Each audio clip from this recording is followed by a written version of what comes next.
So some of the key points I want to make sure you take away from today's briefing. In the current biennium in 22 and 23, we continue to see strong revenue collections.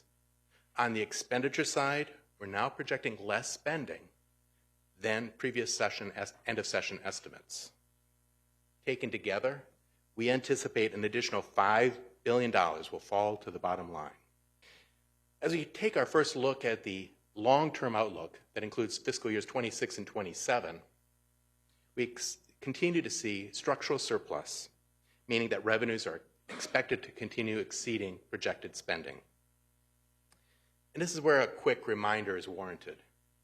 We always mention that our budget forecast does not include the impact of inflation. It's based on current law.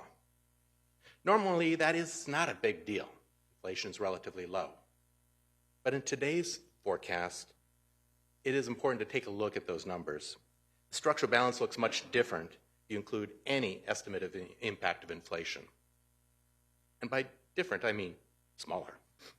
In the current biennium in 22 and 23, what we're predicting revenues to change by $3.3 billion in the current biennium. Spending is anticipated to decrease by $1.5 billion. Add those two together, you see the change of $4.5 billion, $4.6 billion for this period. That rolls over and starts into the 24 and 25 bienniums where you see the beginning balance being larger. There continue to be positive revenue stories and lower spending in the next biennium, but you'll see that they're smaller than what you saw in 22 and 23. We'll talk about that because those changes are not nearly as significant as they were in prior years. Together, we see a forecast change of $5.5 billion, and the total estimated balance available for 24 and 25 being $17.6 billion. Since Minnesota's budget and economic forecast was last prepared in February, the global and U.S. economies have seen dramatic changes. These include the Russian invasion of Ukraine, high inflation, and 6 Federal Reserve actions to raise interest rates. As a result of these factors, the outlook for U.S. real GDP growth has weakened.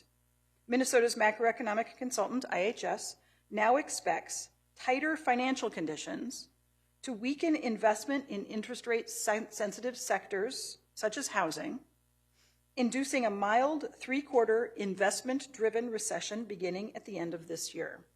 IHS expects this will be a mild recession by historical standards with a 0.7% peak-to-trough decline in real GDP compared to the average pre-2008 recessionary decline of 1.7%.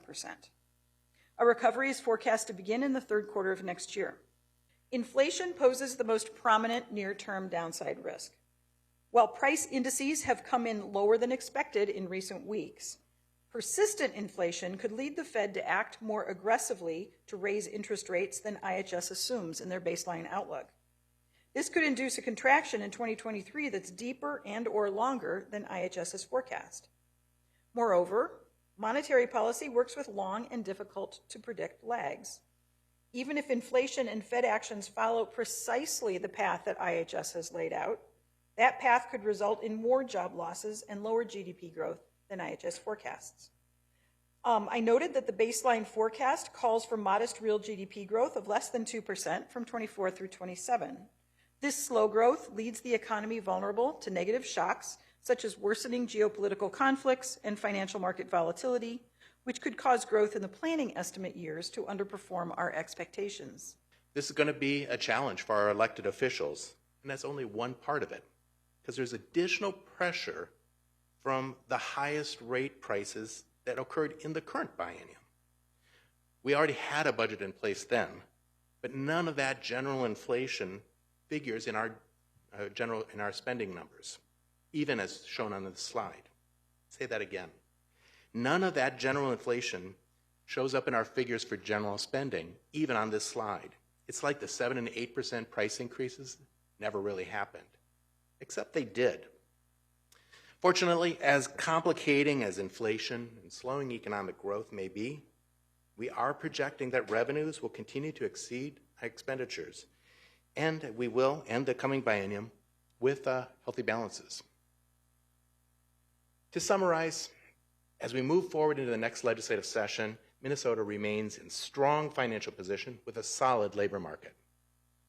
Despite the headwinds that I mentioned earlier, inflation, high interest rates, slowing growth, and continued concerns around COVID, Minnesota remains resilient and our budget outlook bright. While the bulk of balances we're projecting come from a carry forward from previous years, our ongoing structural balances are also positive. As a result, Governor and the lawmakers have more options than they have usually had to invest in Minnesota and address the needs of Minnesota's families, businesses, and communities. And I've said this for the last 3 years, the one silver lining that came out of COVID was it forced state government to break down some of our silos, to re-envision how we can work better together, and doing that with our private sector partners and our nonprofit partners. That gives Minnesota well positioned. We're not looking at having to reinvent the wheel, but we should be looking to make a more efficient wheel. We should be looking at ways that we can make that wheel work better for the folks who are out there, and think about what is that future horizon going to look like, and use this budget time. I'd like to think that at some point in time, some of these positive changes we can make, that we used this budget surplus and this budgetary environment and the post-COVID changes to create a more inclusive, a healthier, a more nimble Minnesota economy and state government. Keep watching CBS News Minnesota for continuing coverage.